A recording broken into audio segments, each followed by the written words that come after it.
Hi, good afternoon, everyone. My name is Ana. I'm a fresh medical graduate from Brazil, and I'm very happy to be here attending this meeting. Today, I'm going to present our systematic review and meta-analysis on MIS IPOM Plus versus the e-TEP for ventral hernia repair. Me and the other authors have nothing to disclose. So it's not new to anyone that the IPOM Plus is a widespread technique widely used for ventral hernia repair due to its safety and feasibility. It is also an effective technique associated with a relatively low technical complexity.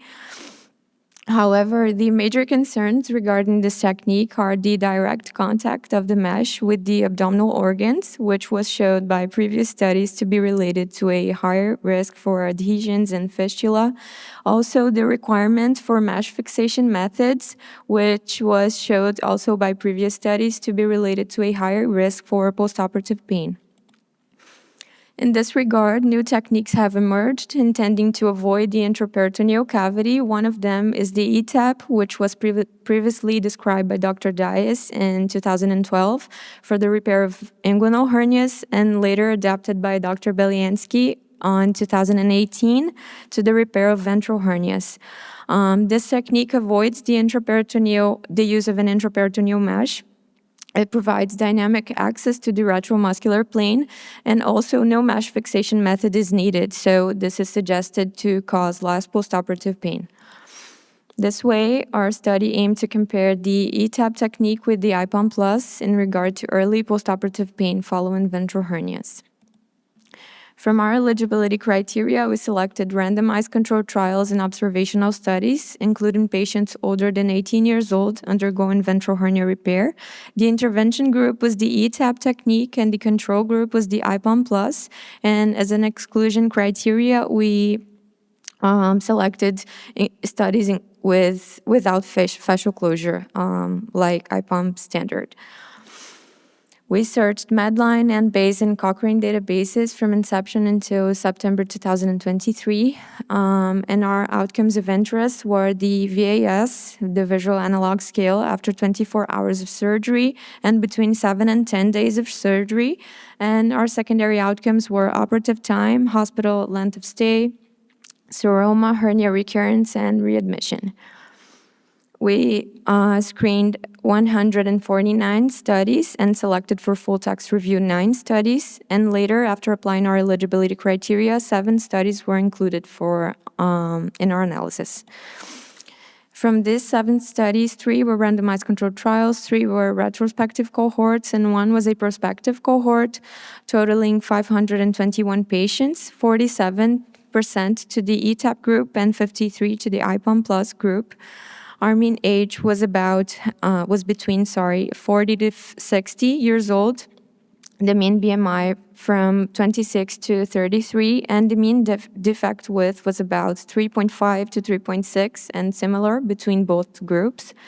And finally, 81% of our sample underwent laparoscopic surgery, and only 19% underwent robotic surgery. From our pooled analysis regarding the VAS scale, after 24 hours of surgery, we had lower scores in the e-TEP group, which shows less postoperative pain after 24 hours of surgery in this technique, with a mean difference of about 3 points, more than 3 points. But after performing a subgroup analysis on randomized controlled trials only, we haven't found differences, but we have to mention that a mean difference of 3 points might be related to some clinical relevance. And between 7 and 10 days of surgery, we also had lower scores in the e-TEP group, which shows less postoperative pain for this technique as well, with also a mean difference of about 3 points. For operative time, as expected, we had longer operative time for the e-TEP group, which favors the IPOM Plus technique with a mean difference of about 53 minutes. And we haven't found differences for length of stay, recurrence, seroma, and readmission between both groups.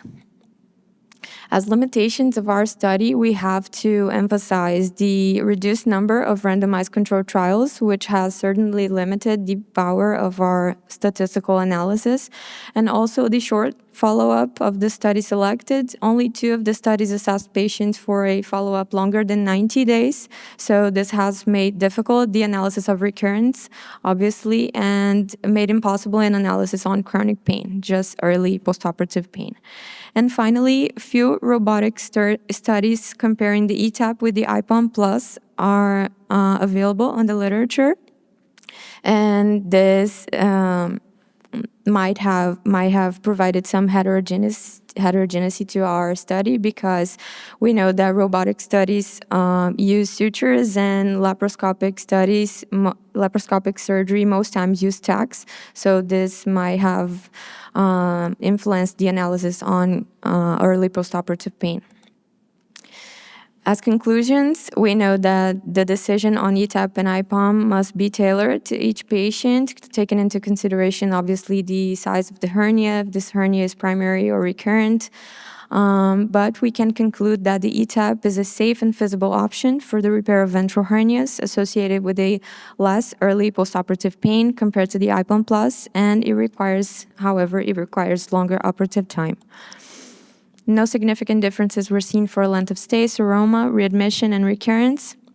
However, more randomized controlled trials with longer follow-up are obviously required to provide a firm evidence of superiority between both techniques. Thank you. I'm available for any questions.